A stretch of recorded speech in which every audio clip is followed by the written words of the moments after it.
The rules for this challenge are very simple. Killing a zombie gives me 2 tiles of movement. With no power, no running water, limited weapons and resources, this is going to be a real pain in my... In Rosewood he hides, a solitary soul, bound by the fear that consumes him whole. In this world of decay, where holes are scarce, he roams through the ruins, blind with no heart he sees.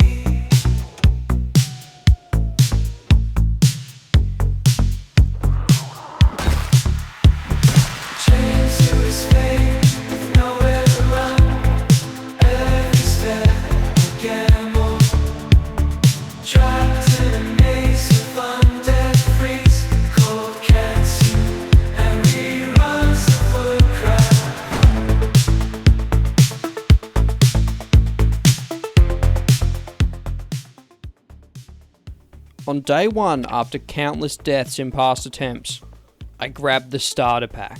We spawned far from the main street, about 150 kills away, our first big goal.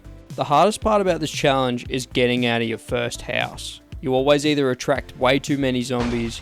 Luckily for me, they came trickling in.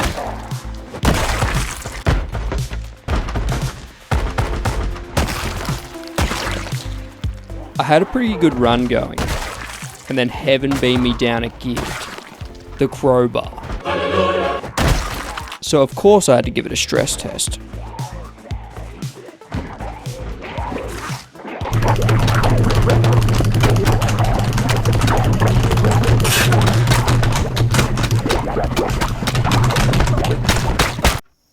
My first breaths of fresh air were met with quite some hostility, but I made some short work of them.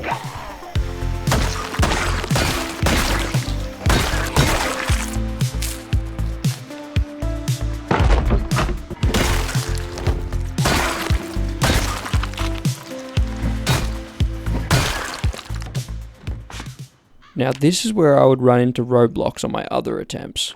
I would clear the immediate area, and then I'd be stuck with hardly any zombies around. So I would yell. And I would yell. And I would run around and yell. Hopefully we have some better luck tomorrow.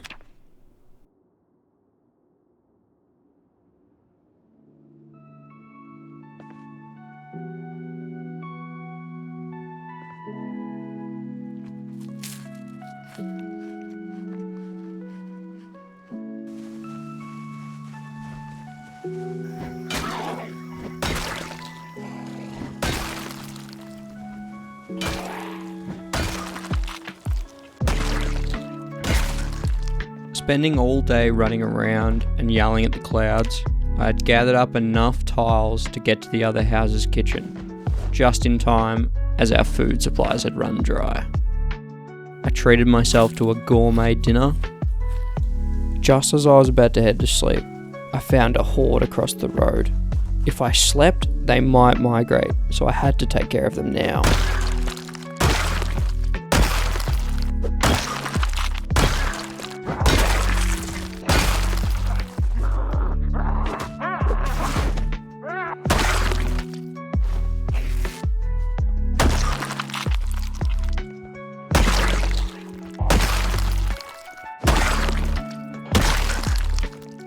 After clearing the lot of them, I blocked myself in and went to bed.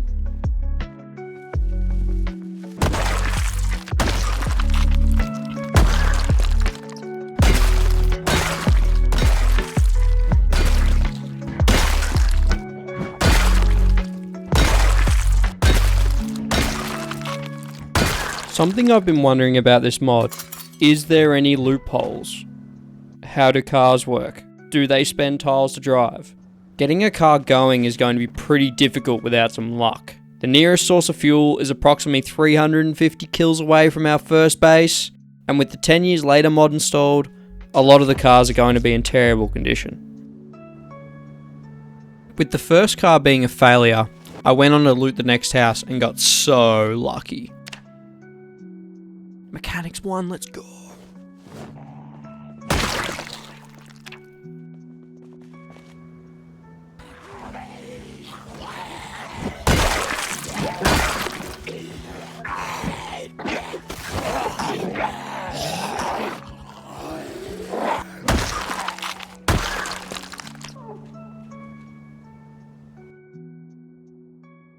I upgraded to the bedroom in the second house and tried to sleep off this scratch.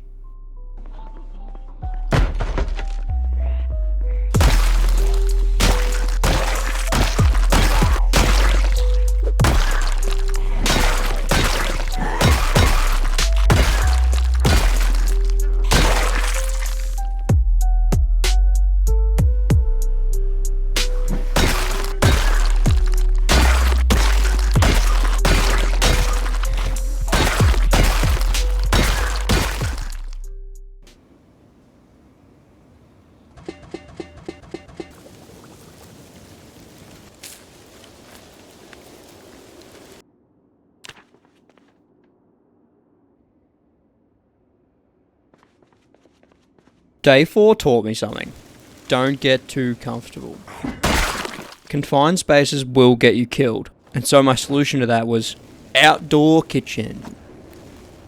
And getting payback for interrupting my sleep. Stop! He's already dead. The new house presented another car that didn't start.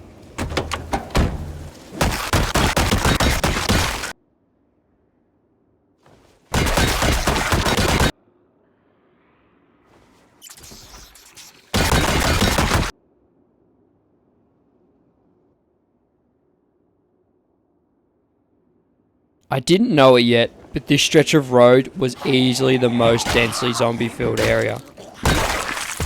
One step forward, 10 steps back.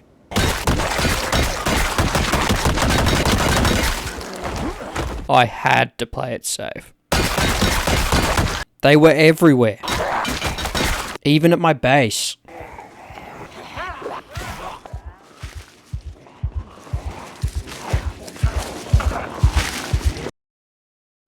Silence. I had to throw them all out the window so I didn't risk getting queasy while I slept.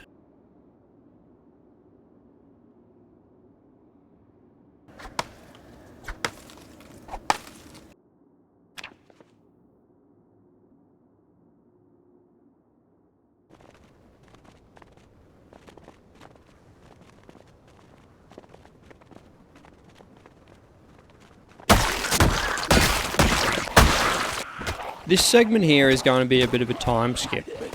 I spent multiple days repeating this clip. Like, just look at all the bodies on the ground. But finally, the school.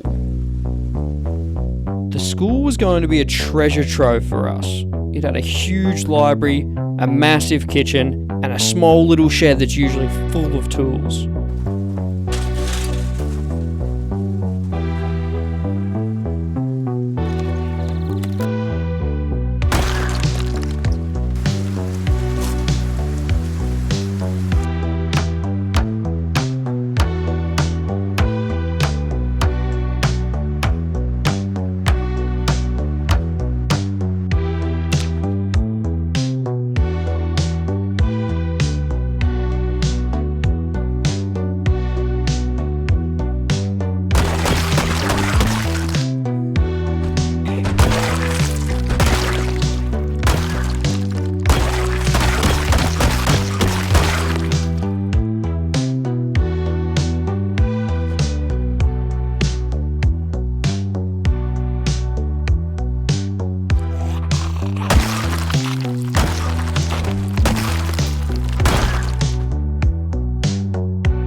Day 12 started with 6 candy cigarettes for breakfast, a zombie mating ritual, runneth thy pockets, and hoping to live another day.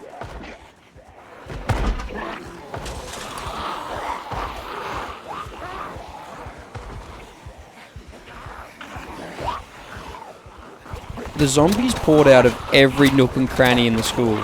No matter how many times I cleared it, it seemed to be endless.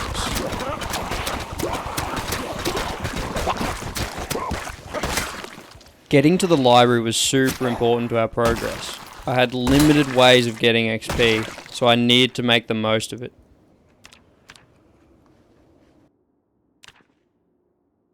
Another day, another healthy breakfast to start my murderous rampage on our quest for knowledge.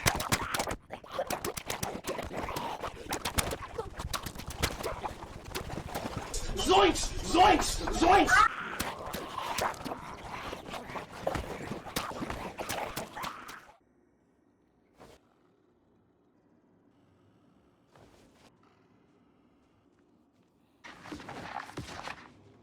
We Gordon Ramsay'd up some corned beef and tomato stir fry to celebrate our raid on the school library. Curious about its appearance, I turned to AI. Vote below which one you think is the most delicious.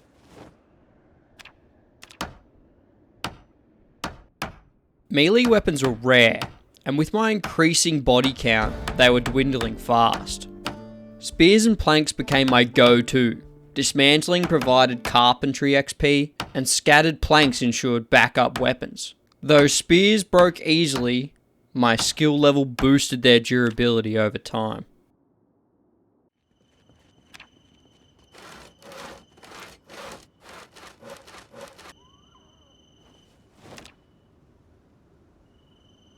The overwhelming number of bodies made looting seem pointless. But without enough knives to craft spears, I quickly scavenged through them to see if I could find any. Which led me to find this, an annotated map of the very town I was in. The house wasn't far away, and the curiosity got the better of me. I made it my main priority. And the rewards kept on coming, the first bag upgrade of the playthrough. What could the house contain? A katana, a boatload of food, guns. It was on the way towards the main street anyway, so I slayed forth.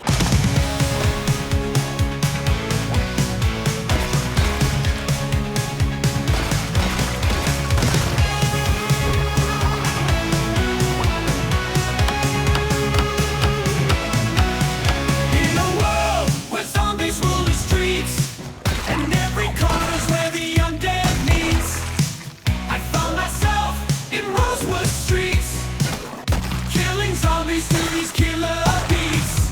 Zombies roll, zombies roll. In this town, there's no one to bomb.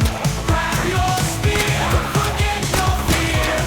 This is quite a shit career. Started out in a quaint little shack, but soon realized it's under attack. Armed with a spoon, his courage didn't lack, fighting out zombies with a slap and a smack. Zombies crawl, zombies creep. Old town man, he hardly sleeps. Building forts out of socks and beans, living our best life by any means.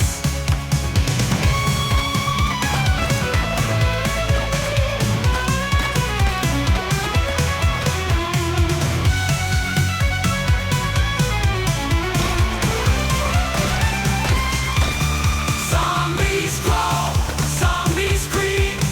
Old town man, he hardly sleeps. Building forts out of socks and beans, living our best life by any means. Zombies crawl, zombies creep. Old town man, he hardly sleeps. Building forts out of socks and beans, living our best life by any means.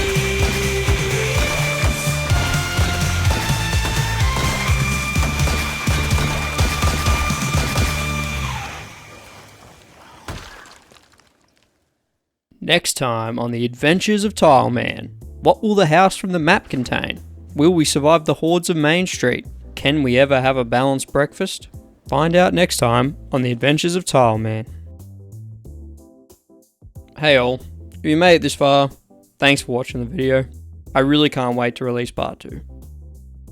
Peace. Peace.